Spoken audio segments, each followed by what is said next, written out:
It was a winter night. The air was crisp and there was a deep silence all around.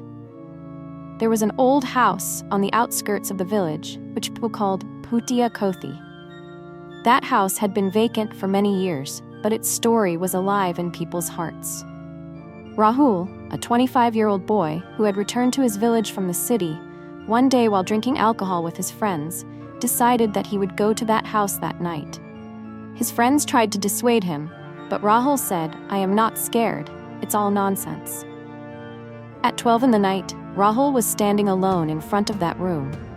The door opened with the sound of screaming, as if someone was waiting for him from inside. The atmosphere inside was very cold. There was a smell in the air as if of a dead body.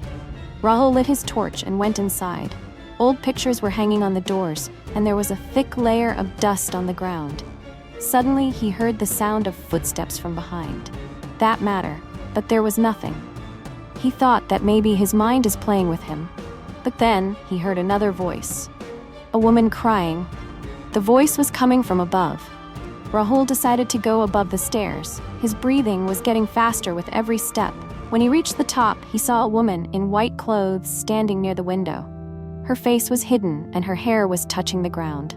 Rahul asked, "Who are you?" The woman turned slowly and showed her face. Rahul's breath stopped. Her face was exactly his own, as if he was looking at his own reflection. The woman smiled and said, "You are looking for me, right? I am right here." Rahul tried to move away, but his body was still. The woman stepped towards him, and her breath started to echo in his ears. When she came exactly in front of him, she extended her hand and touched his face. In a moment, Rahul felt himself falling on the ground. His posture had become completely weak, as if his life had left him. The woman looked at him and said, "Now you are in my place, and I am in yours." In the morning, when Rahul's friends came to look for him, they found him lying inside the room.